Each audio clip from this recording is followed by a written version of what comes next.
Hi everyone, welcome back to my channel. This is Veeraj Shah and you are watching Veeraj Study Point। तो आज की ये video उन सभी students के लिए काफ़ी ज़्यादा यूज़फुल होने वाली है जो कि बीए प्रोग्राम में सेकंड ईयर में यानी थर्ड सेमेस्टर में थर्ड सेमेस्टर के अंदर जो उनका पॉलिटिकल साइंस सब्जेक्ट है, जिसमें जो उनकी यूनिट सेकंड है जिसका नाम है तुलनात्मक शासन, सत्तावादी और लोकतांत्रिक। तो आज के अपनी इस वीडियो में हम इस यूनिट को कंप्लीट डिस्कस करने जा रहे हैं। तो वीडियो में आगे बढ़ने से पहले मैं आपको इस यूनिट का एक छोटा सा इंट्रोडक्शन देना चाहता हूं, जिससे हमें ये पता चल सके कि आखिर हम इस यूनिट में क्या सीखने वाले हैं, क्या समझने वाले हैं, इसमें हमें क्या जानने को मिलेगा।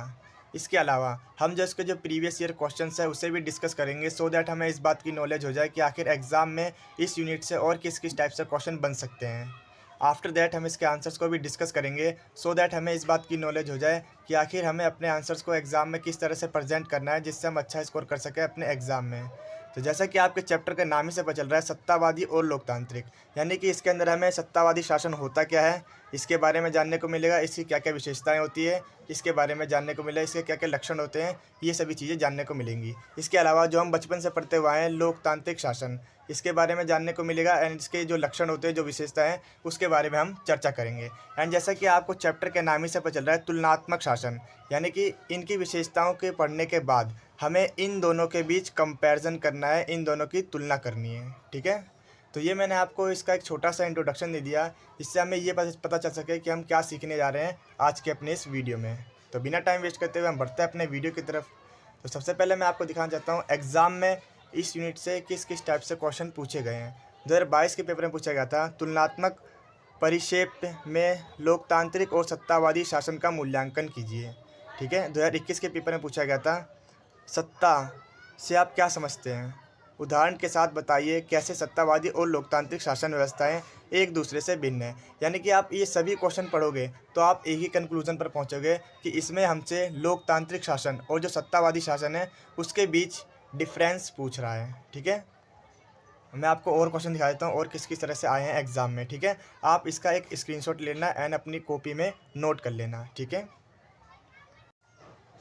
तो सबसे पहले हम लोकतांत्रिक शासन प्रणाली को समझेंगे, इसकी विशेषताओं को समझेंगे, इसके लक्षण को समझेंगे। इसके बाद हम जो सत्तावादी शासन प्रणाली है उसे समझेंगे, उसकी विशेषताओं को समझेंगे, उसके लक्षण को समझेंगे।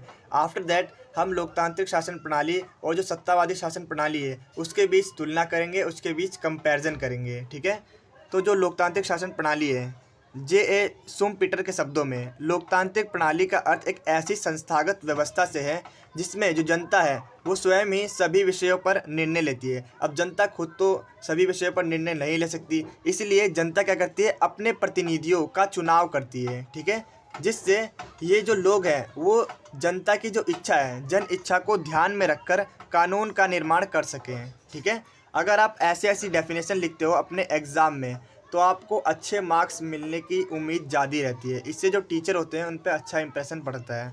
अब हम बात कर लेते हैं लोकतांत्रिक व्यवस्था के लक्षण के बारे में, उसकी विशेषताओं के बारे में। तो इसमें जो पहले नंबर पे आता है वो है सरकार सभी इच्छाओं और विपदाओं का ध्यान रखती है। जैसे कि आपने अभी पढ़ा था कि जो जन इच्छा है उसको ध्यान में रखकर, ठीक है, ठीक इसी तरीके से जो सरकार है वो सभी इच्छाओं और सभी विपदाओं का ध्यान रखती है। लोकतंत्र सभी लोगों, चाहे वो स्त्री हो या पुरुष हो, अमीर हो या गरीब हो, काला हो या गोरा हो, ताकतवर हो या फिर निर्बल हो, सभी को समानता पर बल देती है। लोकतंत्र में विशेषाधिकार के लिए कोई भी स्थान नहीं है, यानी कि हमने किसी को भी विशेषाधिकार नहीं दिया, किसी को भी ऊंचा दर्जा नहीं दिया। अब आप में से काफ़ी सारे लोग समझेंगे कि जो SC ST OBC है उनके लिए तो विशेषाधिकार है, उनके लिए तो जो सीटें होती है वो रिजर्व होती है। तो ऐसा इसीलिए किया गया है क्योंकि उनके साथ अतीत में बहुत बुरा हुआ है एंड उन्हें आगे लाने के लिए हमें उन्हें जो कुछ विशेषाधिकार देने पड़ते हैं। ठीक है, जिससे कि वो भी जो समाज के विकास में योगदान दे सकें।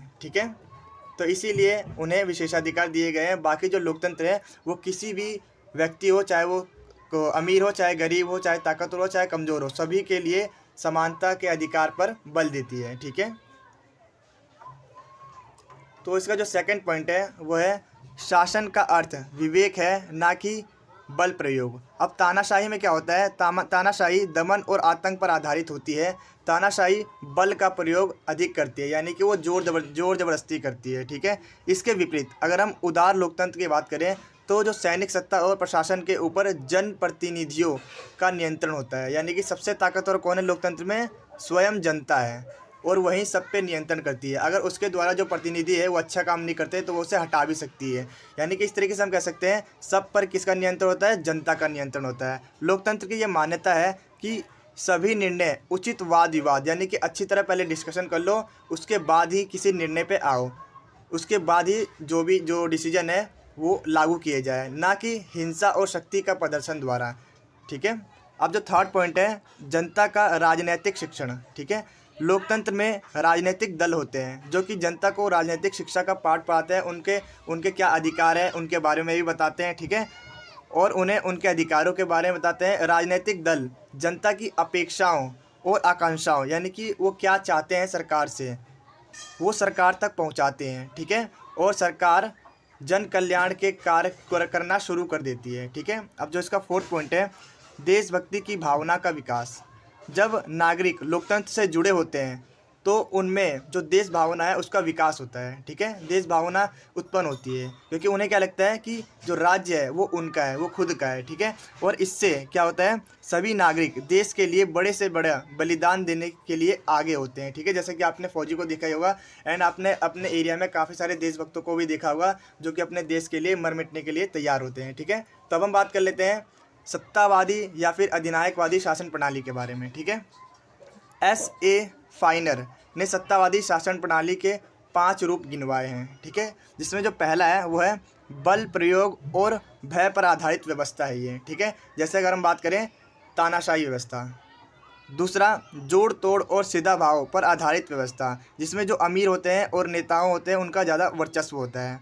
तीसरा दिखावटी लोकतंत्र वाली व्यवस्था, इसमें जो खास वर्ग होते हैं या फिर जो खास शासन होते हैं वो चुनावी मशीन का उपयोग करके अपने लाभ के लिए उसका उपयोग करते हैं एंड वही चुनाव में खड़े होते हैं। ठीक है। एंड वही जीतते हैं। चौथी क्या विशेषता बताइए, संगठन अनुशासन पर आधारित व्यवस्था, शासक दल के व्यक्ति ही राजनीतिक और प्रशासनिक पदों पर नियुक्त होते हैं। पांचवा राजवंशी व्यवस्था, जिसे राजतंत्र भी कहा जाता है, जिसमें क्या होता है राजा की मृत्यु के बाद जो उसकी गद्दी होती है वो उसके बड़े पुत्र को मिलती है। ठीक है। तो ये इन्होंने इसके 5 रूप गिनवाए हैं कि जो सत्तावादी शासन होता है इसमें क्या क्या चीज़ें इंक्लूड होती हैं। ठीक है। अब अगर आपने इसकी डेफिनेशन पढ़ी होगी तो आप इस बात का निष्कर्ष निकाल सकते हो कि जो सत्तावादी व्यवस्था है वो एक ऐसी व्यवस्था है जिसमें जो सत्ता का मतलब क्या होता है, पावर। जो पावर है किसी एक व्यक्ति के पास होती है या फिर किसी एक गुट या फिर किसी एक समूह के पास होती है। ठीक है। तो इसे हम इस तरीके से समझ सकते हैं।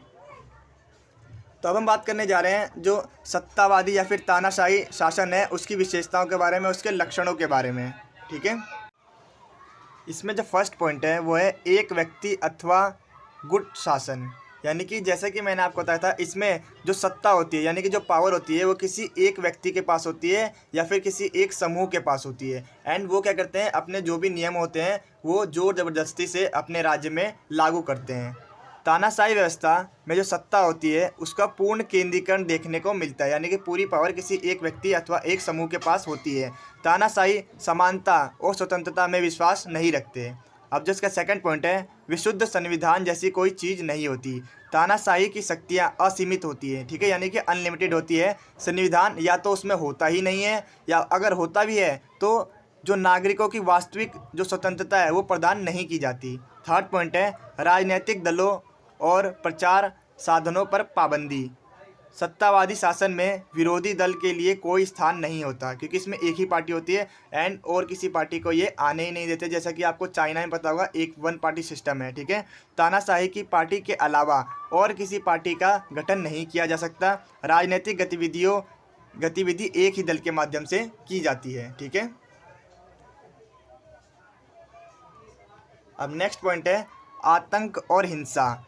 लोगों से अपने आदेशों का पालन करवाने के लिए तानाशाही बल का सहारा लेती है, यानी कि जोर जबरदस्ती करती है और कोई भी व्यक्ति इन पर प्रश्न चिन्ह नहीं उठा सकता। ठीक है। यानी कि इनके पास काफ़ी ज़्यादा पावर होती है और कोई भी इसके खिलाफ आवाज़ नहीं उठा सकता। नेक्स्ट पॉइंट है गुटों और संघों पर सरकार का कठोर नियंत्रण होता है। लोकतंत्र में क्या होता है, जितने भी जो दबाव समूह होते हैं या फिर जो मजदूर यूनियन होते हैं या फिर जो अन्य कोई भी संघ होते हैं उन्हें कार्य का अवसर दिया जाता है। ठीक है। इसके विपरीत जो तानाशाही शासन होता है उसमें जितने भी जो संघ होते हैं या फिर जितने भी जो गुट होते हैं, समुदाय होते हैं, उन पर सरकार का कड़ा नियंत्रण होता है। ठीक है। अब ये दबाव समूह क्या होते हैं, जो कि राजनीतिक दल नहीं होते, जो कि अपने अपने जो सदस्य होते हैं उनके जो मांग के पूरा करने के लिए, जैसे कि आपने देखा होगा, रोड पर प्रदर्शन करते हैं, ठीक है। इसी तरीके से अगर किसी मजदूर को उसके द्वारा किए गए कार्य के बदले कम वेतन दिया जाता है तो वो मजदूर यूनियन में जाके इंसाफ मांग सकता है, ठीक है। लेकिन